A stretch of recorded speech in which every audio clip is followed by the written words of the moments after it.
Welcome, fellow confidence crusaders, neuro nerds, and success equalizers. This is your podcast, Real Confidence. I'm your host, Alyssa DeVere, and I'll be sharing a bit of basic brain science, some surprising social secrets, and a touch of tough love. Why? Because I believe confidence is everyone's fundamental right and choice. So let's get to it. The research over and over again at the Institute shows us that our confidence peaks when we're 60.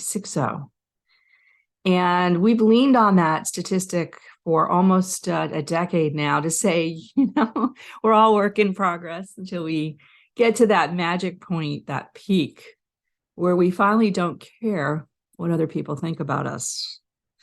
And I was really thinking about this deeply just recently, because I'm dealing with a lot of things that are making me question, is that really true despite the data? But more importantly, like, why? Why do people say that? Now, my wonderful dog, Georgie, is 15 human years old. In other words, he's times 7, that in dog years, supposedly. But needless to say, he's old. And he has been rapidly aging in the last 12 months, incontinence. He sleeps a lot. He's very shaky, can barely walk up and down the stairs, particularly in the mornings. Trips a lot. He doesn't like to be touched. He snarls back when you try and reach for him or surprise him. He doesn't want to go for walks. Now, all this is sad, and my heart is heavy as I'm saying this, but I think all these signs could be applied to people. I remember the last years of my father's life, and I watch even my mother, who is extremely limited in her mobility these days. And this was the person who used to run around New York like it was no big deal because, you got to get somewhere. And today, getting her out of her apartment is a big deal. I also, it's not just a physical thing, of course, it's a mental thing. And myself, my sister, all the grownups of that generation, and then all the kids, how we make fun of these elders and their inability to navigate their cell phones and the internet and this, that, and the other. I mean, just the other day I was with my mother because the IRS had kicked back her tax return, because of an identification thing that they wanted her to do. And I say thing, boy, was it complicated. It involved not only uploading a picture from the phone that you're uploading to using. I mean, she couldn't send me a picture or anything like that. We tried that, but then it did a face scan on that same device. And then we had to pick out particular line items out of her tax return and all those things. I said, there's no way she could have done it on her own. In fact, I was challenged and frustrated as all hell trying to help her, and thinking to myself, is that an age thing that I'm so frustrated? Am I frustrated that she can't do it? Am I frustrated that the damn IRS expects anybody to do it, let alone somebody over 80? It doesn't necessarily mean that they're stupid by any means. It's just new territory, right? And of course, it gets harder and harder to adjust, to change as we get older. But even my husband, dealing with all kinds of physical challenges right now, it has been very, very stressful and hard on him emotionally. I look in the mirror some days, and even right now, as I'm doing the Zoom meeting, I'm looking at my own reflection going, who is that person? I don't recognize her. Not that she looks old or necessarily tired, but the changes are profound. My body, what the heck? Where did that stomach come from?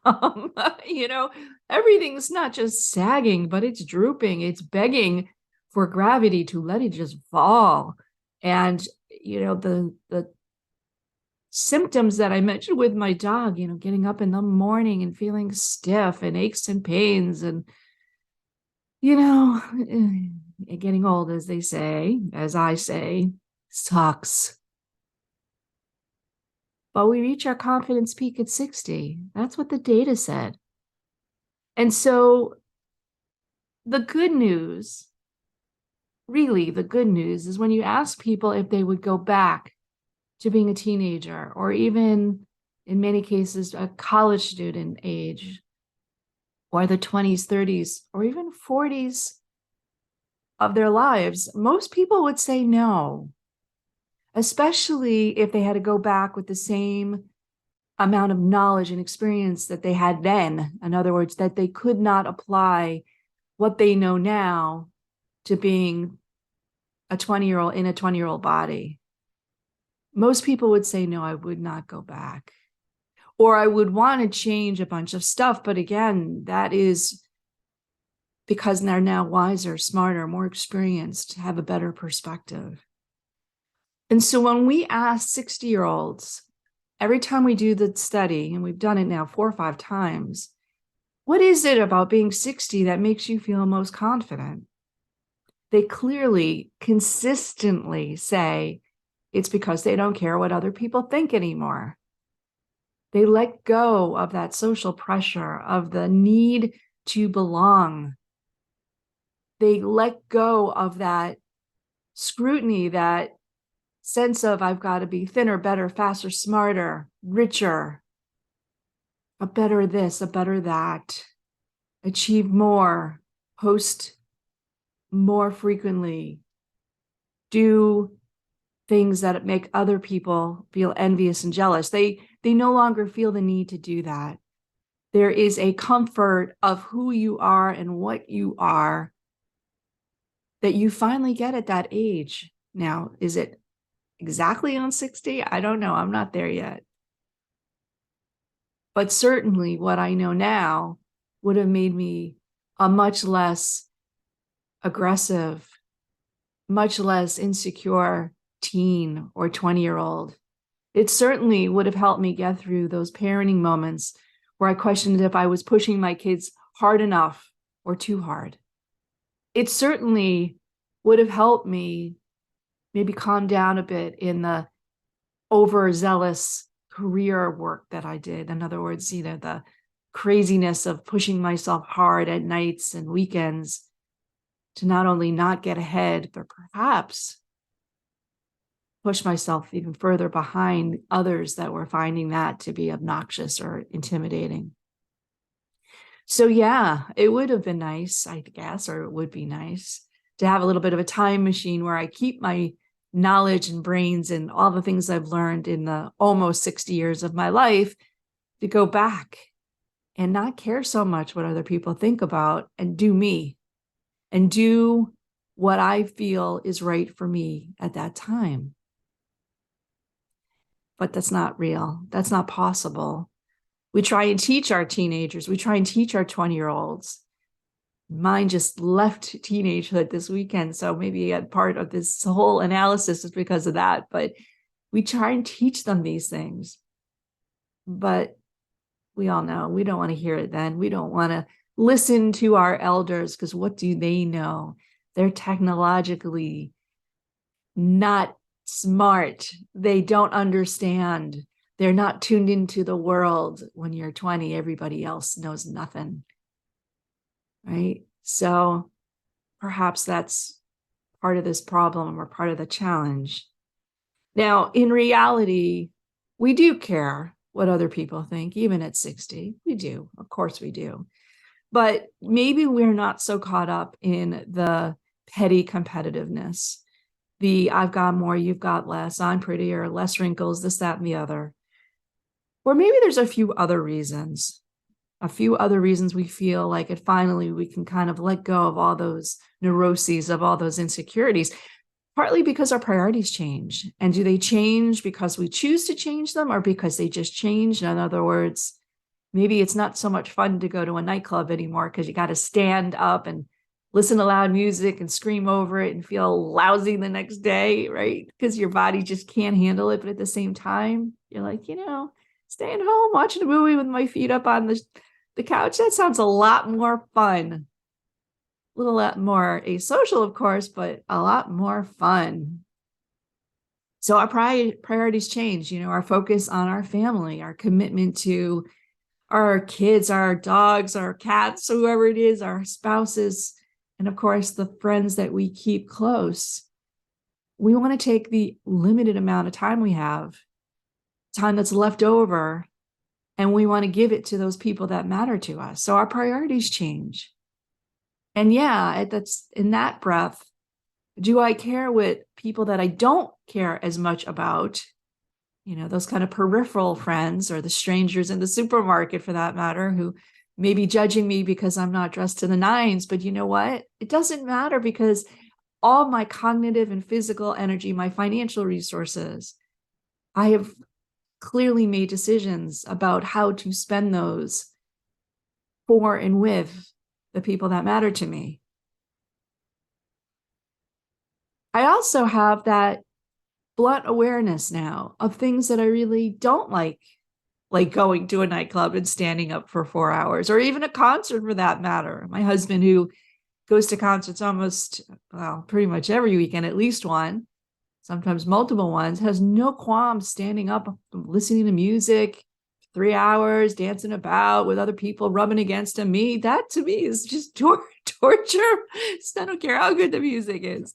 So, I'm very clear that that's not what I want to do. And if I'm going to go to a show, I want to be sitting down. And if I can't, then the show's not worth it to me. So knowing exactly, or at least closely, things that you don't want to do, that comes with age.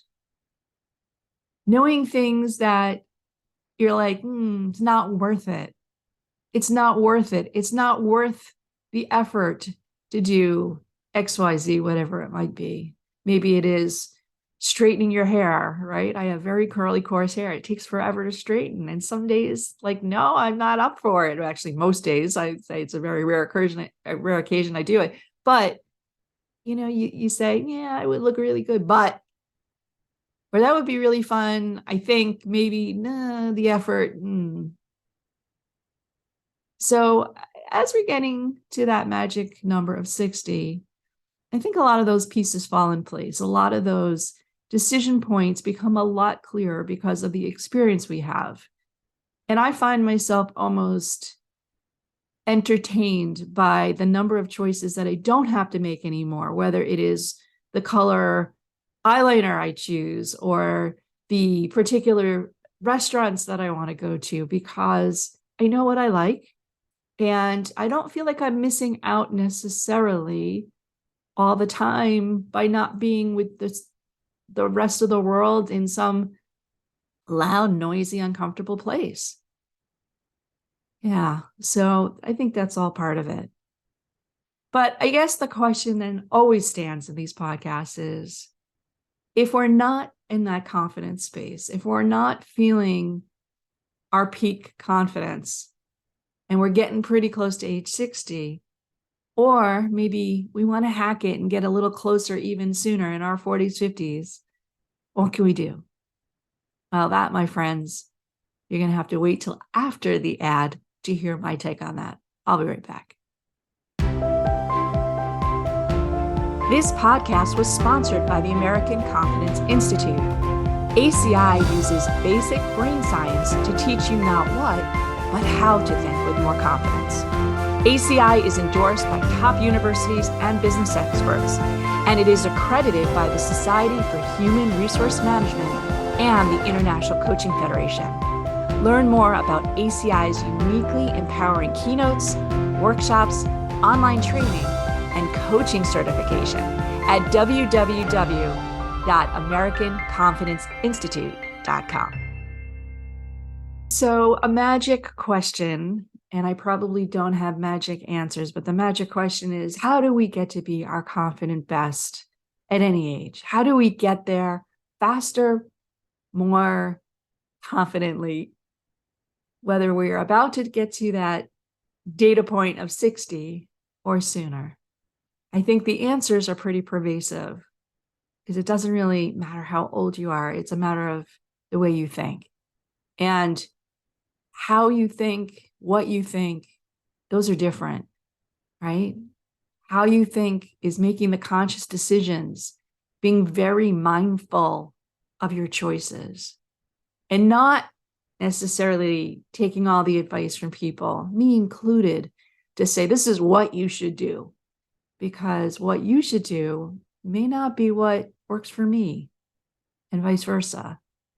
I also know that what you think is contextual. So in one circumstance, it may work great. You're going to give a presentation or ask for a raise, and it may work great to take a breath, count to 5, do a mantra, whatever your technique is. Even use a confidence collection that I have talked about many times on this podcast. But there's days you may wake up from bed, as I did the last few, and go,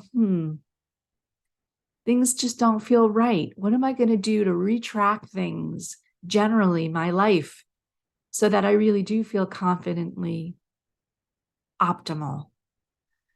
Well, I'm not going to say that these are the answers, but they certainly can help.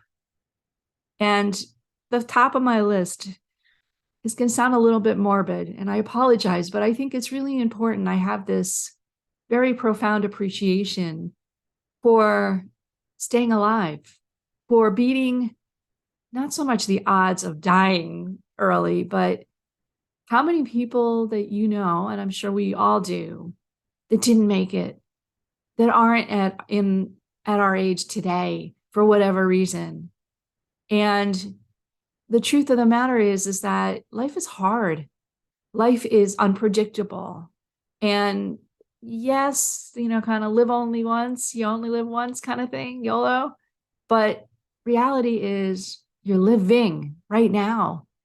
And I think there's something to be celebrating about that.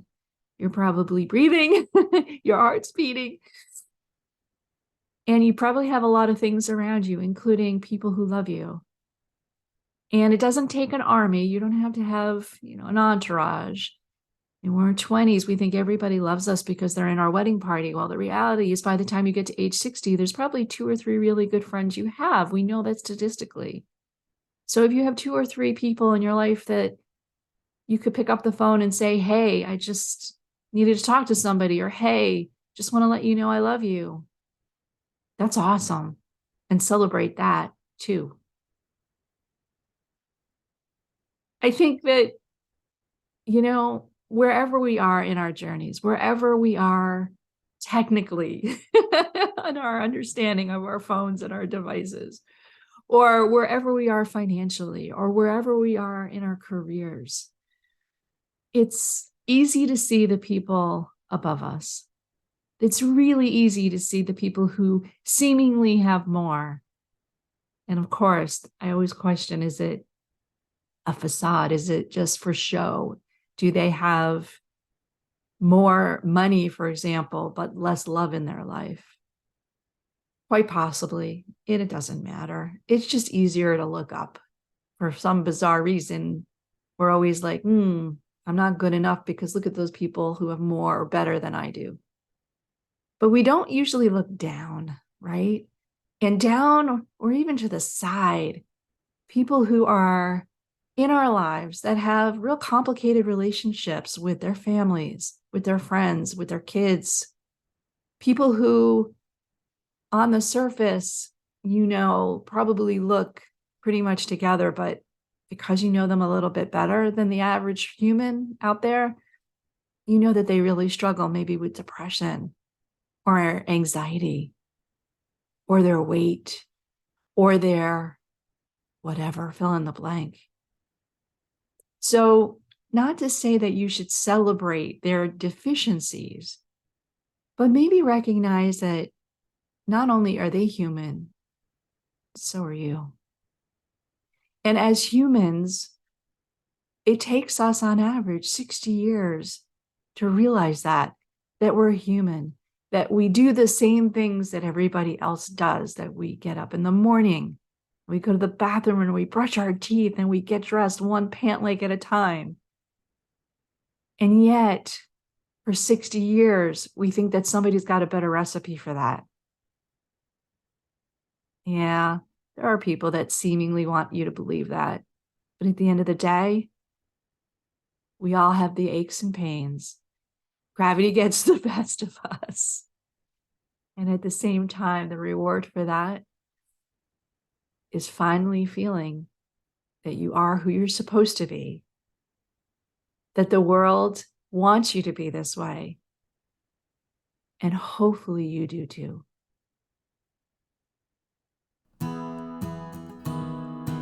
Before we totally wrap up, I want to let you know that full transcripts and show notes for this and other Real Confidence episodes can be found on www.americanconfidenceinstitute.com/podcast.